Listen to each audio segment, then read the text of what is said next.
बिहार के राजनीतिक गलियारे में इन दिनों दो ही मुद्दों पे चर्चा चल रही है, एक जातीय जनगणना और दूसरा तेजस्वी यादव की शादी। राजद सुप्रीमो लालू प्रसाद यादव और बिहार की पूर्व मुख्यमंत्री राबड़ी देवी के पुत्र तेजस्वी यादव बिहार के नेता प्रतिपक्ष है।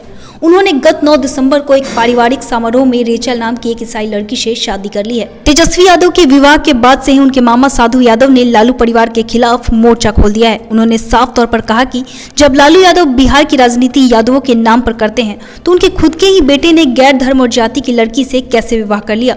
साधु यादव का ये सवाल कुछ मायनों में हद तक सही भी है। बिहार में इन दिनों सत्ताधारी जदयू और मुख्य विपक्षी दल राजद का जातीय जनगणना कराने को लेकर लगभग एक ही सुर है। दोनों ही दल जातीय जनगणना के फायदे गिनाने में लगे हुए हैं।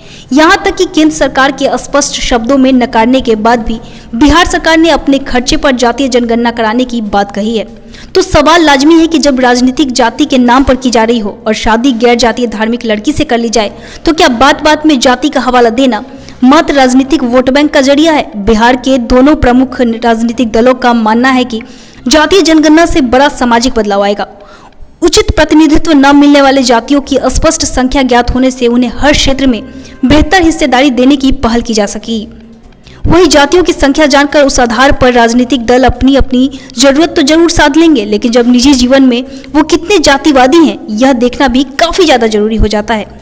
तेजस्वी ही नहीं, बिहार के कई ऐसे नेता हैं जो अपनी जाति को गोलबंद कर उनके नाम पर राजनीति करते रहते हैं, लेकिन जब विवाह के बंधन में बंधने की बात आती है तो वे निजी जीवन में जाति को आड़े नहीं आने देते। दिवंगत रामविलास पासवान ने जब दूसरी शादी की तो वह गैर बिरादरी में हुई। पप्पू यादव की पत्नी रंजिता रंजन भी अन्य जाति से संबंध रखती हैं। भाजपा नेता शहनवाज हुसैन ने भी गैर धार्मिक लड़की से विवाह किया था। वहीं ऐसे नेताओं के संतानों की लंबी सूची है जिन्होंने जाति से अलग जाकर विवाह किया है।